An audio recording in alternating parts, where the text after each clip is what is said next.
Welcome, everybody. I'm Desiree Dunbar, your host here at My Charmed Life podcast. And I'm so excited to be here with this gorgeous, talented, fabulous woman who is in service.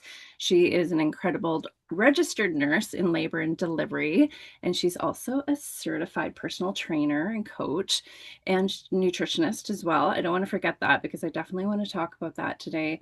And what I absolutely love about you, Tennille Johnson, is that you are building out your most charmed. And charmed to me means it's sparkly, it's exciting, it's in alignment for who you are and what your mission is. It's bringing you lots of fulfillment and joy, and it's making the world a better place. And I've had a chance to go over and binge watch all your Instagram, and it's so inspiring. You really walk the walk with being in service, taking excellent care of your own self, and creating something magnificent with your own business. So, thank you so much for being here today. Thank you for having me. That was so sweet. That's so true. Totally true, 100%. When I say my charmed life, what kind of pings in you or resonates in you, or what's your definition? What does that mean? Hmm. I would say, well, kind of what you were explaining already. It's definitely, my purpose, and I feel very fulfilled by what I'm currently doing as a personal trainer, helping other medical professionals actually take care of themselves, prioritize their health, and not feel guilty about it. Mm. So yeah, I think that that would be a pretty good explanation for it. I feel extremely fulfilled, and it's 100% my passion. I I work every single day, almost every minute of every single day, and I it never feels like work. It's something that's very dear to my heart. So. How do you balance the different kinds of passions? Now, I know you're also very creative and artistic. You even did a lot of dancing as a child and adolescent.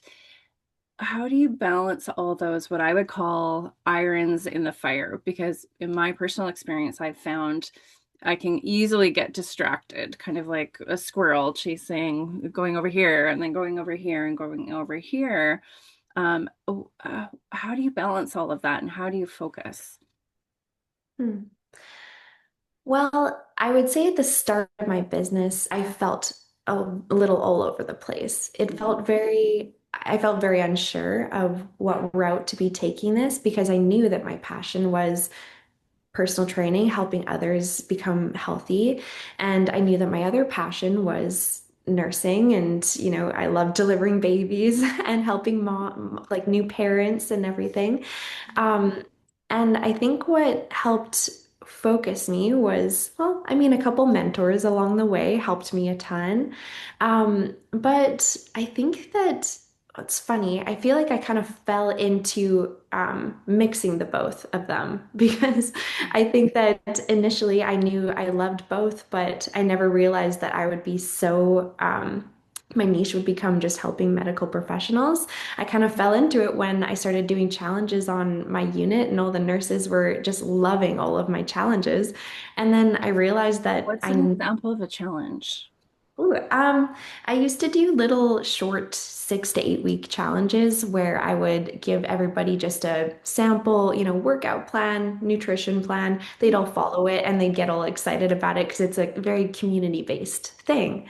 Um, so the nurses just love that. And then when I realized talking to them, I obviously know their schedule. I know how to help them with their shift work and actually starting to stay healthy.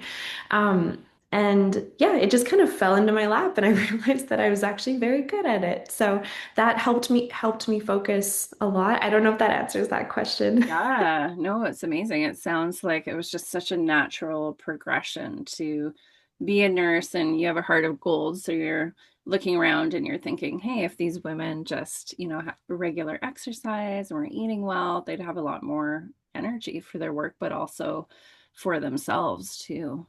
Yeah. Yeah. And it's just easy to talk to people that, you've lived their same life, you know what shift work is like, and it's just Mm. very different. It's very different than a regular 9 to 5 job. So it's very hard on the body. What types of, how did you know it was a problem? So when you're looking, I know you've always probably had a really good exercise routine and habits from being a dancer.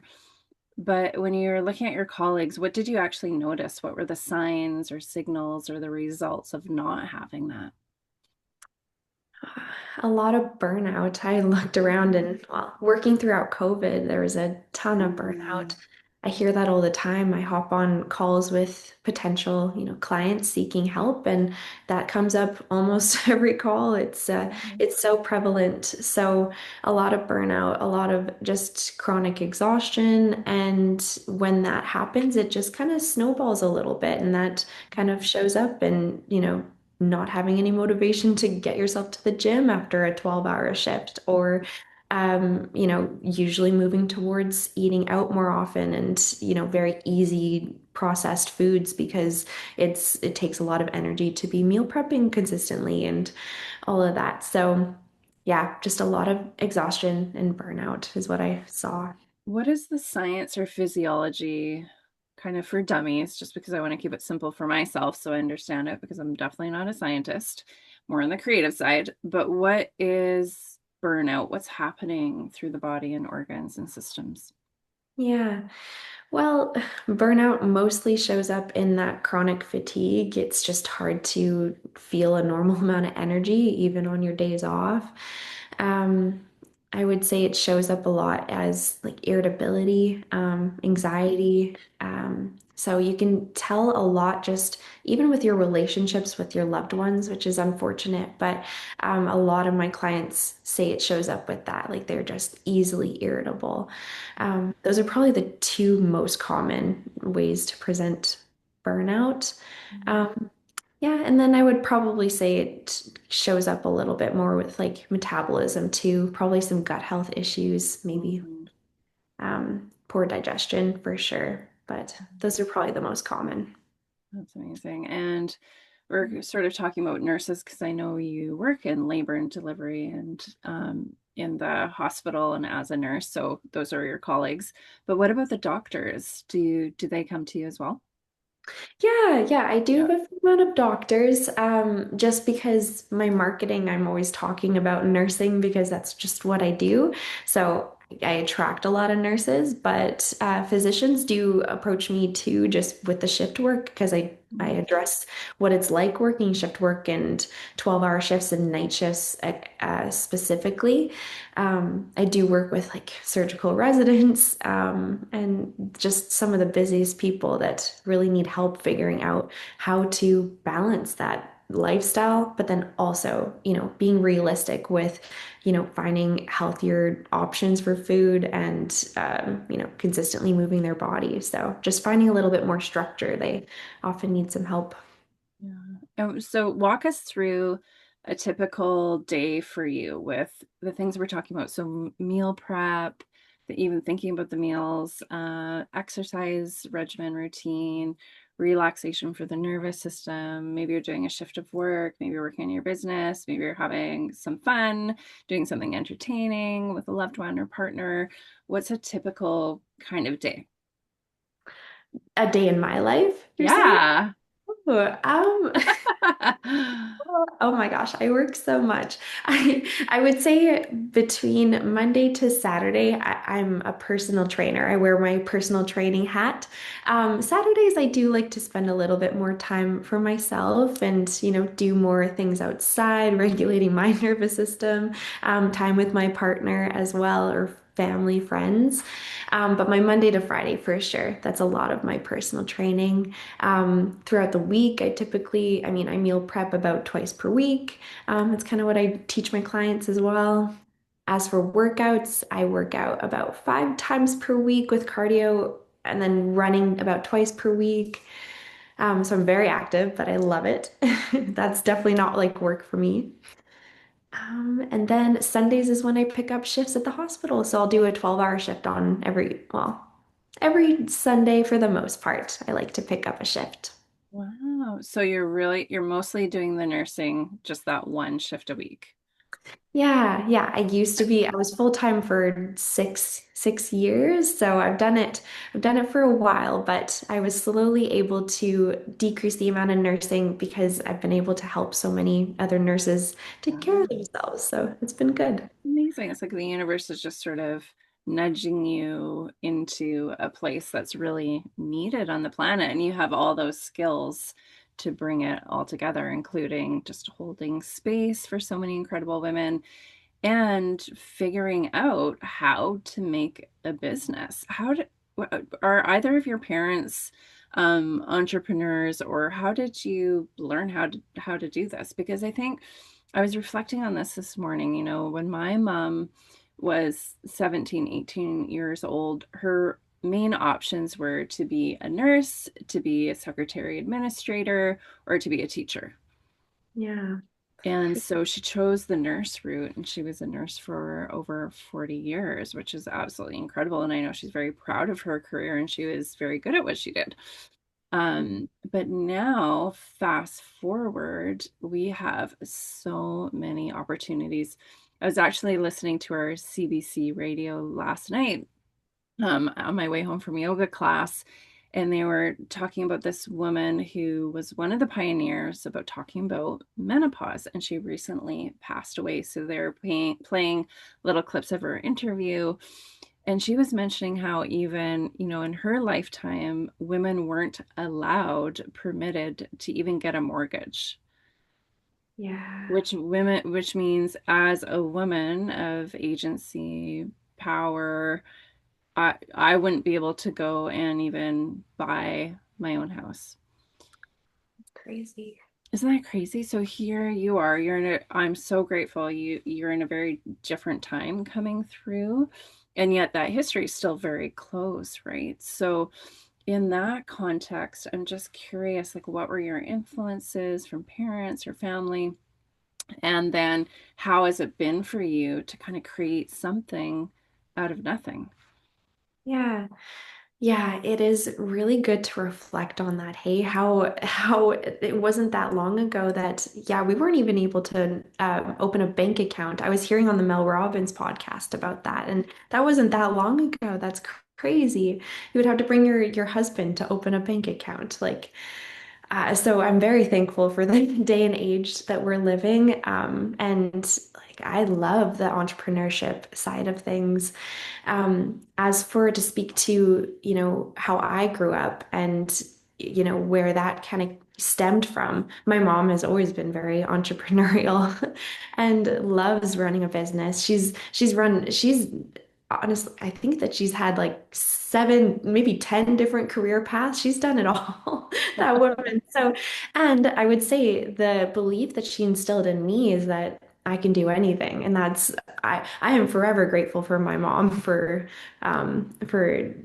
allowing me to believe that. Because growing up as a dancer, she was always like, you can do anything you put your mind to. Like it was very like the world is your oyster. And I just love that way to think about things. So I think that that really stemmed a lot of, starting my business and growing it. Um, I went into nursing because my grandma was a nurse as well. And, I loved the human body. I loved helping people. So that seemed very natural, but I got very burnt out as a nurse. And then I decided, well, I had so much passion for fitness and taking care of yourself. Seeing my mom as she was a personal trainer as well growing up, she had her own business, and it didn't feel so out of reach. I think just watching my mom be so successful with it. So, yeah. That's amazing. I love hearing that. That's such a lineage, from your grandma who's a nurse to your mom that continued in wellness, but in her own way as an entrepreneur. And then for you to kind of take off and run with it maybe a little sooner than the other generations could have, just because of what they were working with, how they were, the world they were born into. When you felt burnt out, how did that show up for you? How did that manifest? Was it just the tiredness? Was it a feeling like a dull feeling, a pull to do something else? What did it feel like? Yeah, I think the burnout, well, I definitely hit a wall with it, but I knew it was there for a while, a long period of time. It did really show up in during COVID. COVID was a pretty exhausting time as a nurse and in the medical field.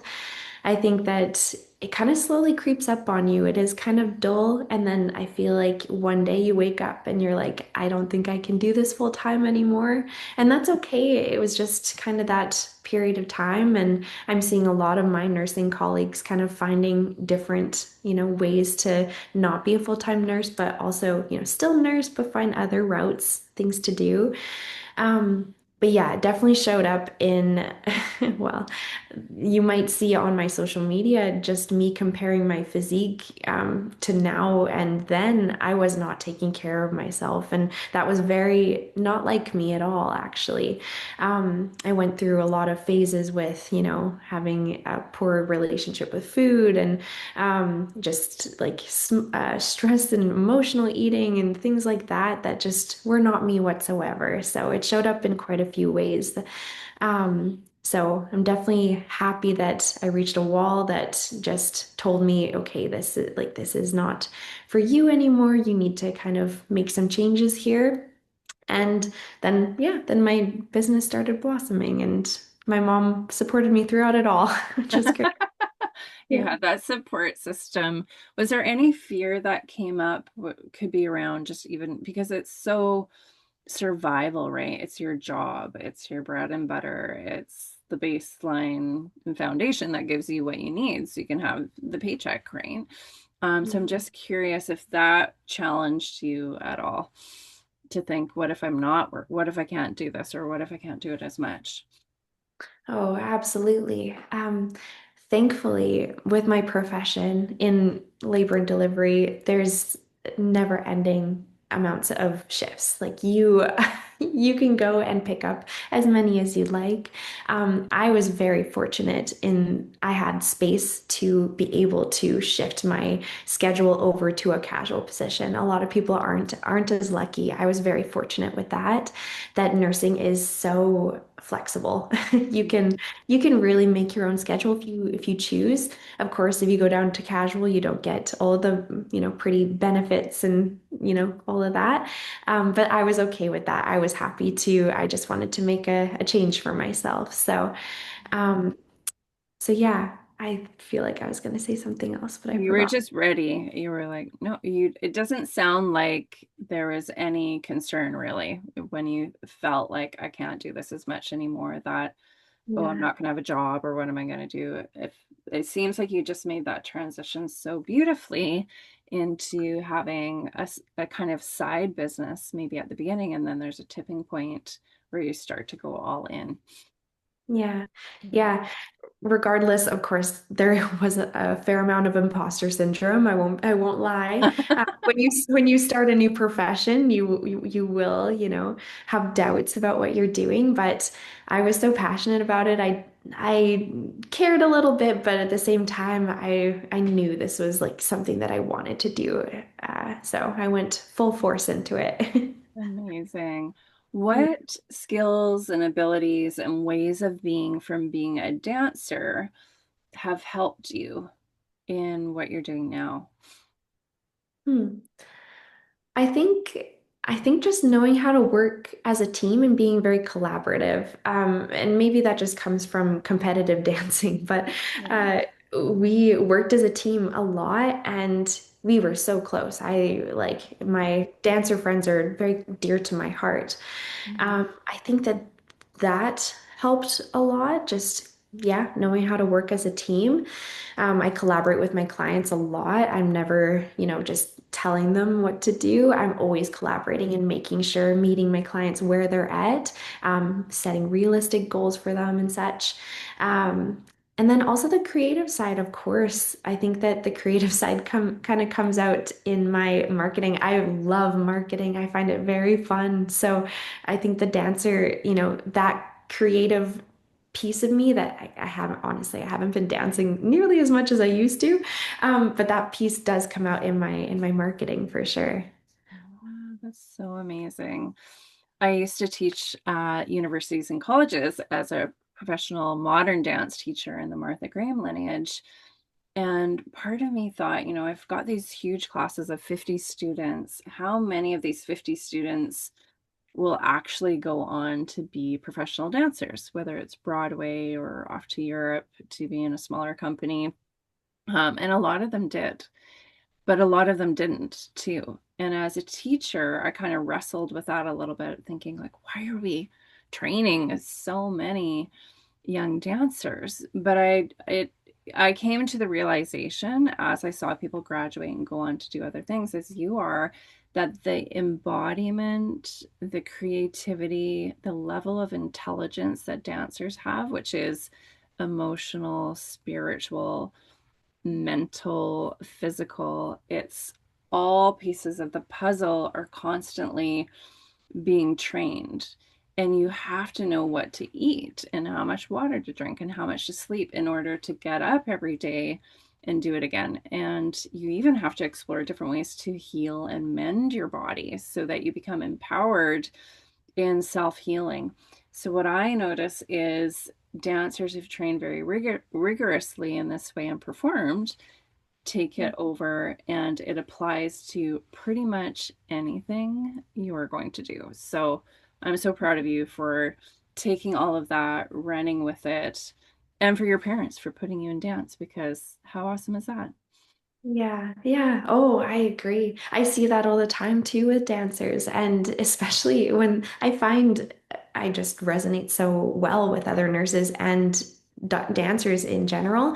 But I do find that they're just, well, typically very hardworking Mhm. and disciplined, know how to kind of organize their schedule, ambitious. Like there are some trends there for sure. Yeah. But dance helps with so many things for sure. Just the discipline, and I think you get very used to pushing yourself harder. Like you start to realize what you're actually capable of, which is very cool.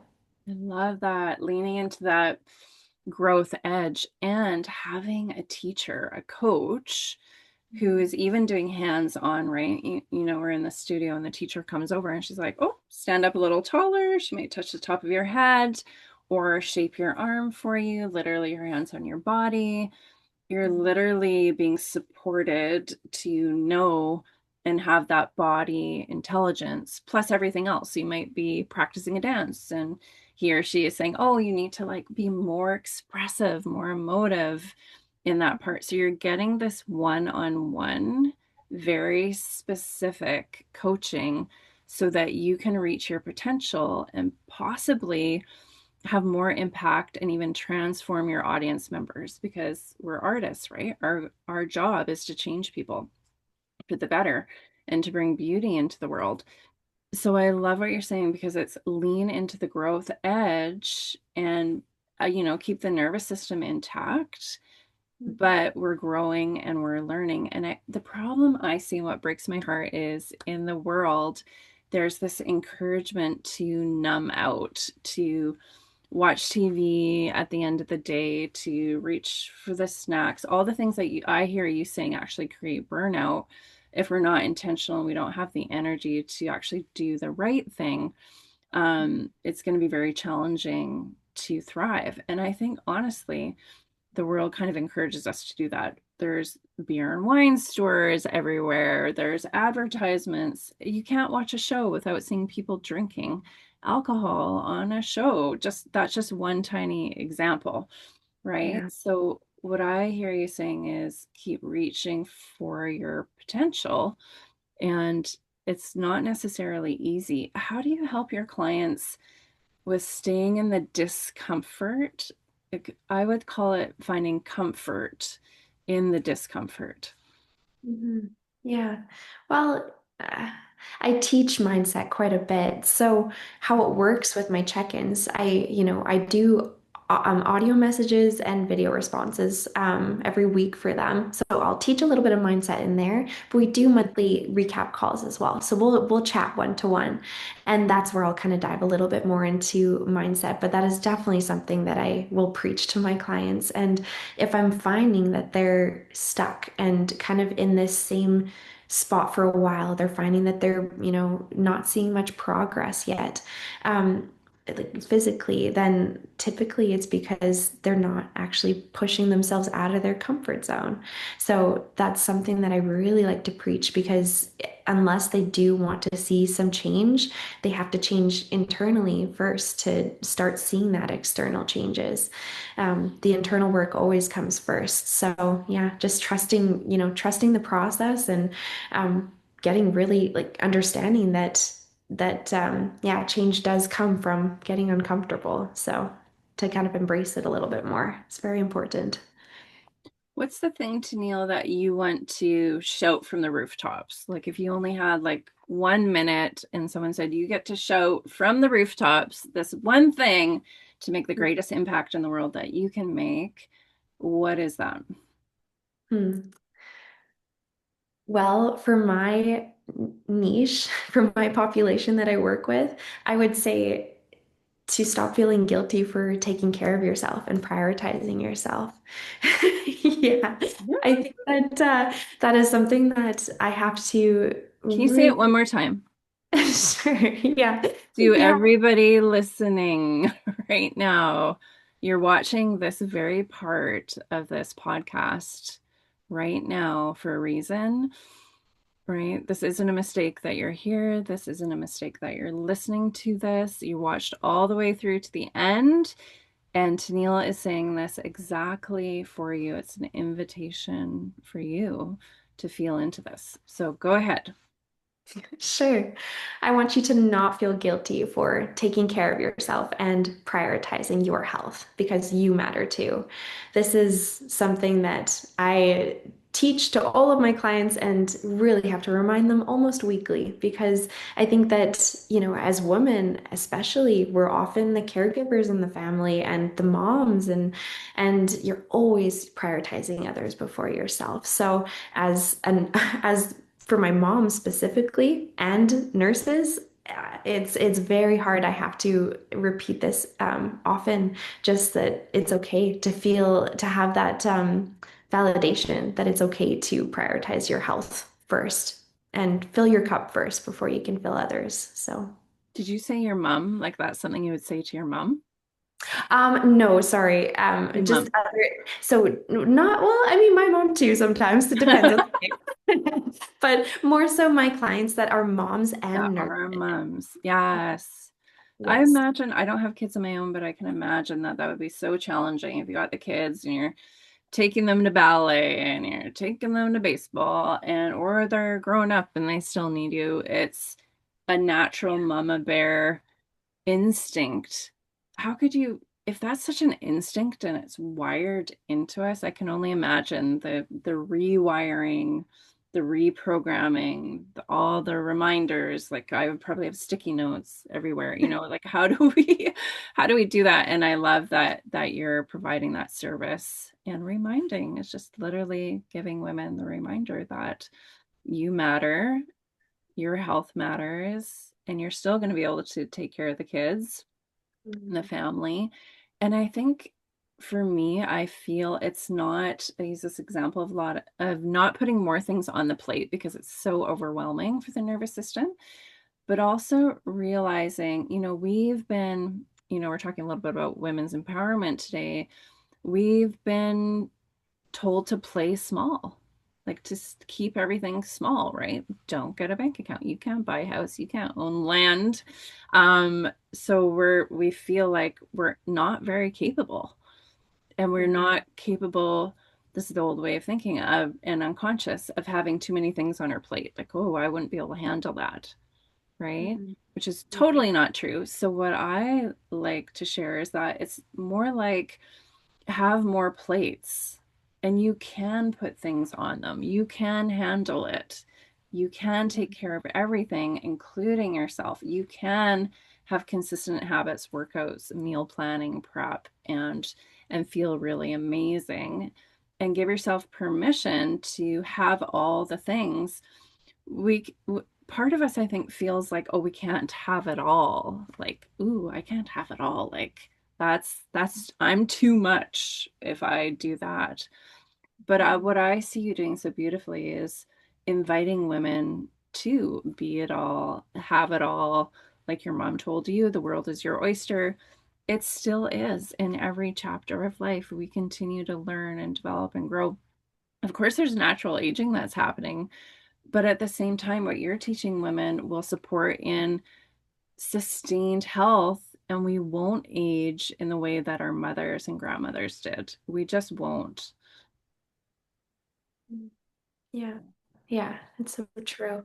And just to touch on, giving themselves permission to take care of themselves, it's so funny because as soon as they start consistently taking care of themselves, filling their cup, they have better energy. They feel just better overall, and they can show up better for their family and for their kids. And physically, their endurance is up and they're feeling stronger, and they can actually lift their kids and, play with them. And so I see all these incredible wins from, the moms that are like, you know what, it's crazy that I didn't start this sooner and start actually taking care of myself. So it's very cool to watch them, feel more empowered and feel like they are capable of doing more and doing it all. It's so cool to see. What would the future Tennille in maybe 20 years say to the current Tennille now, right now? Oh, that's such an interesting question.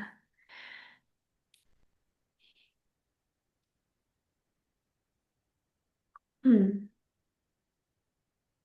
Well, I talk about this with my mom a lot, and it's probably maybe a reminder that I don't need to do it all at once. I like to put a lot on my plate, and I know we were just talking about how capable we are. I do truly believe that I'm very, very, very capable. But I do find that I will go through periods where I will not incorporate any rest, and I forget that rest is productive. So I would say that the future Tennille would probably be reminding me that rest is truly productive. It's a good thing. Yes, that's so beautiful. And I think as a fellow dancer, I wasn't always trained that way. It was always keep going, we're going to do the dance again. Um, and, you know, taking accountability of that too. It's like I would just crash on the weekends and be so tired and then just get up and do it again on Monday. And it's sort of blending that passion because we love it so much. Like we don't really want to stop. It's so such a beautiful thing to be a dancer. But I think what we're talking a bit here too, and because you have a mom that's so healthy, um, it's about longevity too. And I know in our 20s and 30s, we're not really thinking that because we're like a racehorse. We're supposed to be using an energy like a racehorse needs to be worked. You really do. But I can say now in my 50s, that longevity is a thing, and sustaining energy with perimenopause and menopause when things start to shift and your adrenals have a different role and there's the estrogen thing is different. um Everything starts to shift and our focus is on how much energy do I have in a day, what's sustainable.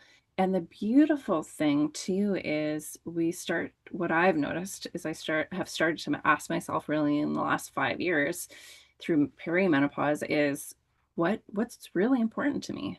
And the things that aren't important or that stress me out, I am just so done with. And I don't mind setting boundaries and using my voice around that and saying no when I mean no and yes when I mean yes, because my energy has become so sacred. Mm. Um, and so, yeah, there's something about that sustainability piece too, right? And inviting that, and your future self might be reminding you that the rest is about sustaining because you're going to have this career. Probably you are not going to retire. You are the type of person that is going to just love what she does and she'll do it whatever level she wants to do it just for fun at a certain point.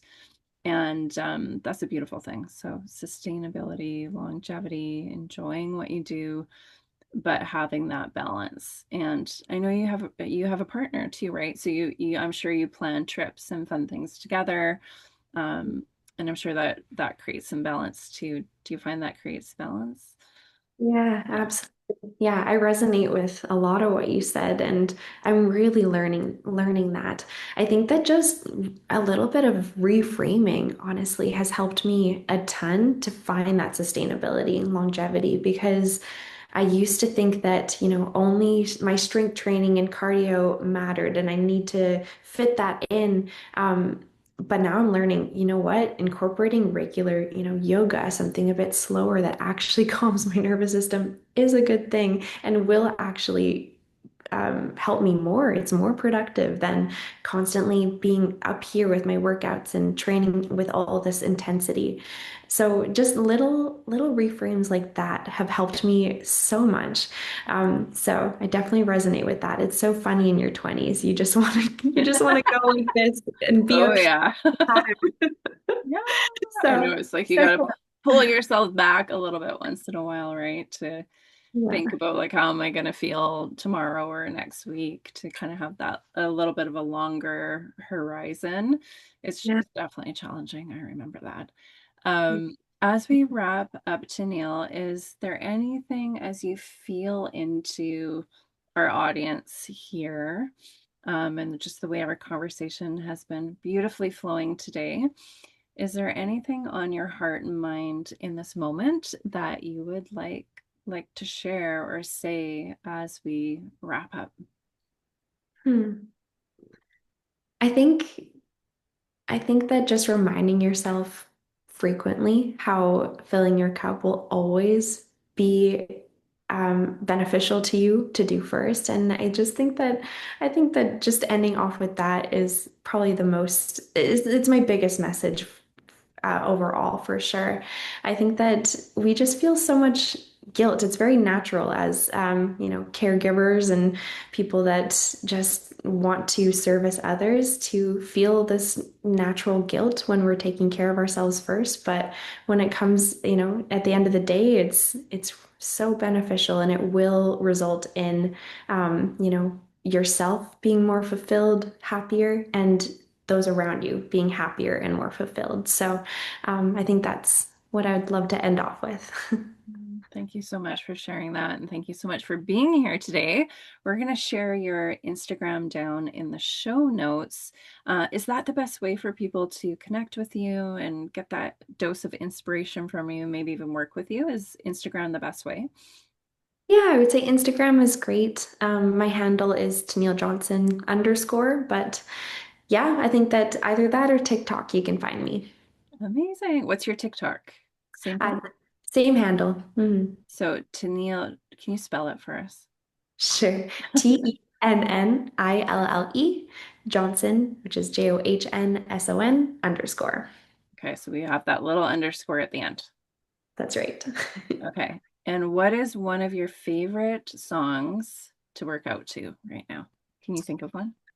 Oh, You can send it to me if you can't think of one, and I'll share it. oh, I can think of one. I love Tate McRae. Like anything Tate McRae, I just love her. She's a dancer as well. Do you know her? Amazing. No, I don't, but I'm going to be adding her to my playlist. She's very good. It's very pop and upbeat, so I think you'll like it. Okay, I'm going to check that out right now because I'm going for my walk. Thanks, Excellent. Tennille. It was fabulous to have you here today. And I hope that you'll come back. There's so many other things we could talk about, sleep and habits and all kinds of things. So I would love for you to come back sometime. Yeah, absolutely. Thank you so much for having me. Thanks for watching today, everybody. Check out the show notes below. Come on over to my Instagram by DesireeDunbar.com. Come to one of our women's circles sometime soon where we are moving our bodies, expressing ourselves, kind of unleashing what's on the inside that might be trapped so we can come away feeling lighter and brighter and more free and more connected to our purpose and our passion in whatever chapter of life you're in. Thanks, everybody.